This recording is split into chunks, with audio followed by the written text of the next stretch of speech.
एक दिन रामचंद्र जी खाने का इंतजाम करने जंगल में गए।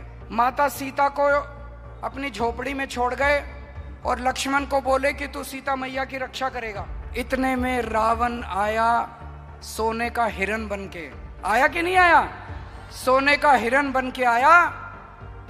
सीता मैया लक्ष्मण को बोली मेरे को ये हिरण चाहिए। लक्ष्मण बोला ना मैया, भगवान राम कह के गए हैं कि मेरे को आपकी रक्षा करनी है। उसने बोली नहीं, मैं तेरे को आदेश देती हूँ, जाओ और हिरण को पकड़ के लाओ। लक्ष्मण के पास चारा नहीं था। लक्ष्मण चला गया और वो रावण अपना वेश चेंज करके और सीता मैया का हरण करके ले गया। अरे अरे अरे, केजरीवाल जी को रामायण नहीं पता।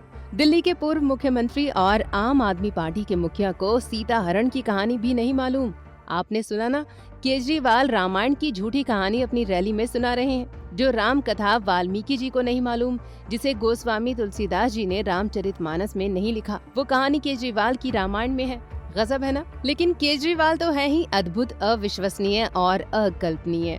वे जब चाहें रामायण की कहानी भी बदल सकते हैं। दोस्तों, दिल्ली विधानसभा चुनाव में सभी पार्टियां अपनी जीत के लिए रैलियां कर रही हैं। लगता है केजरीवाल को हिंदुओं के वोट खिसकने का डर सताने लगा है, इसलिए अब वो भी हिंदुत्व की राजनीति की राह पर चल पड़े हैं। लेकिन आपको तो पता है कि नकल करने में भी अकल लगती है। अब केजरीवाल क्या करें? रातों रात हिंदुत्व की राजनीति करने के लिए कौन सी रामायण पढ़ लें जिससे हिंदुओं का वोट उनके पास आ जाए। सो जिसने भी उन्हें रामायण की कथा जैसी तैसी सुना दी, उसे ही वे अपनी चुनावी रैली में आकर बताने लगे। अब आपने सुना ही कि केजरीवाल रामायण से रावण द्वारा सीता के अपहरण की कहानी लेकर जनता के पास आए हैं। लेकिन जब उनकी नानी ने ही उन्हें अयोध्या के रामलला के मंदिर में जाने से मना किया था, तो भला वे रामायण क्यों पढ़ते? सो वोट पाने के लिए वे जो ना करे सो कम है। अब हिंदुओं के वोट पाने के लिए उन्हें किसी ने कह दिया होगा कि जनता को रामायण सुनाएं, तो वे अपनी अलग ही राम कथा लेकर रैली में पहुंच गए।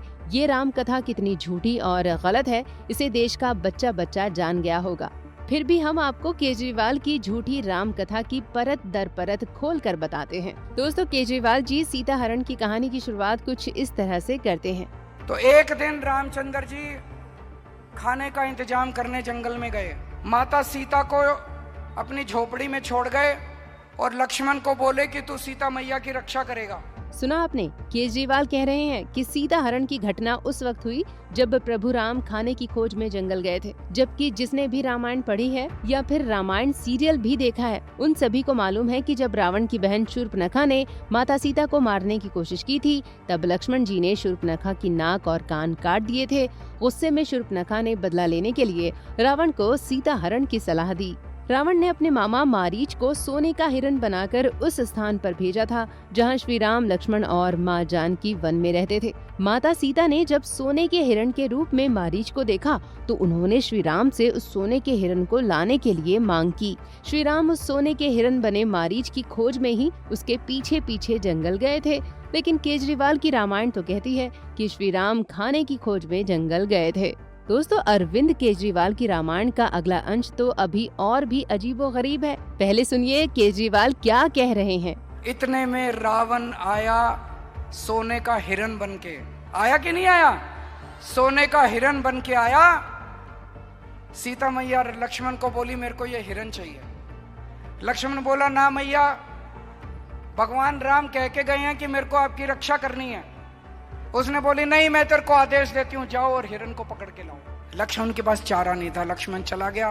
सुना ना आपने? केजरीवाल की राम कथा में मारीच नहीं बल्कि खुद रावण ही सोने का हिरण बनकर सीता जी का अपहरण करने के लिए आया था। और तो और सीता जी ने श्री राम को नहीं बल्कि लक्ष्मण जी को सोने का हिरण लाने के लिए कहा था। सारा संसार, सारी सृष्टि ये जानती है कि सोने का हिरण बनने का स्वांग राक्षस मारीच ने किया था और माता सीता ने श्री राम से उस सोने के हिरण की मांग की थी, जिसे पकड़ने के लिए श्री राम उस हिरण के पीछे पीछे जंगल में चले गए थे। लेकिन दोस्तों, केजरीवाल जी की झूठी रामायण कहती है कि रावण खुद ही सोने का हिरण बनकर आया था। चूंकि श्री राम खाने की खोज में जंगल में गए हुए थे, इसलिए माता सीता ने लक्ष्मण जी को सोने का हिरण लाने के लिए कह दिया। दोस्तों, वैसे तो सारे संसार में 2000 से ज्यादा राम कथाएं प्रचलित हैं। दुनिया की लगभग सभी भाषाओं में रामायण की कहानी लिखी गई है। वाल्मीकि रामायण संस्कृत में है तो कंब रामायण तमिल भाषा में और गोस्वामी तुलसीदास जी ने अवधी में रामचरितमानस की रचना की है।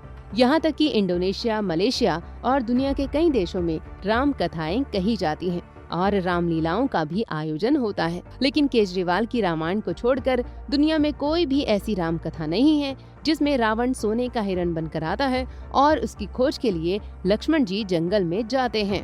लेकिन क्या करें, केजरीवाल की लीला अपरंपार जो है वो तो कुछ भी कह सकते हैं। तो उनकी राम कथा में एक बात और भी नजर आती है कि रावण साधु के वेश में नहीं बल्कि हिरण के वेश में सीता जी का हरण करने के लिए गया था। संसार में कौन सा ऐसा राम भक्त होगा जिसे ये नहीं पता होगा कि रावण ने साधु का वेश धारण कर सीता मैया का अपहरण किया था। लेकिन केजरीवाल जी क्या कहते हैं, इसे एक बार और सुन लीजिए। इतने में रावण आया सोने का हिरण बन के। आया कि नहीं आया?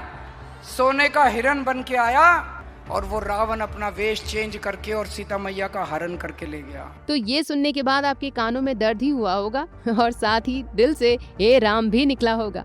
लेकिन क्या करें, केजरीवाल जी हैं, उनके राज में यही हो सकता है कि रावण साधु का वेश न बनाकर सोने का हिरण बनकर आया होगा और फिर सोने के हिरण का वेश त्याग कर उसने माता सीता का हरण किया होगा। खैर जो भी हो, केजरीवाल की रामायण जो भी हो, लेकिन अब धीरे धीरे ये यकीन होने लगा है कि केजरीवाल भी ये समझने लगे हैं कि हिंदुओं का वोट अगर पाना है तो उन्हें हिंदू हितों की बात करनी होगी, वरना ये वही केजरीवाल हैं जो अयोध्या में रामलला के मंदिर बनने का विरोध करते थे और कहते थे कि उनकी नानी ने उन्हें अयोध्या जाने से मना किया है। नानी से पूछा, नानी अब तो आप बड़े खुश हो गए, अब तो आपके भगवान राम का मंदिर बनेगा। कहती है, ना बेटा, मेरा राम किसी की मस्जिद तोड़ के ऐसे मंदिर में नहीं बस सकता। लेकिन केजरीवाल ने जैसे ही अयोध्या में भव्य राम मंदिर बनने के बाद हिंदुओं में उन लोगों के लिए नफरत देखी जिन्होंने राम मंदिर बनने का विरोध किया था, बात बात में पलट जाने वाले केजरीवाल तुरंत पलट गए और वे अपने पूरे परिवार के साथ राम मंदिर के दर्शन कर आए। दोस्तों, दिल्ली के विधानसभा इलेक्शन में उन्हें जैसे ही लगा कि कहीं हिंदुओं के सारे वोट्स बीजेपी में न चले जाएं, अचानक ही उन्होंने पुजारियों को 18,000 देने की घोषणा कर दी। अब केजरीवाल बीजेपी की नकल तो कर रहे हैं, लेकिन उन्होंने जो झूठी रामायण की कहानी गढ़ी है, कहीं उससे उनका दाव उल्टा न पड़ जाए। दोस्तों, उम्मीद है कि आपको हमारा ये वीडियो पसंद आया होगा। आपसे रिक्वेस्ट है कि आप हमारी इस वीडियो को जरूर लाइक करें और हमारे चैनल द कर्मा को तुरंत सब्सक्राइब कर लीजिए। धन्यवाद।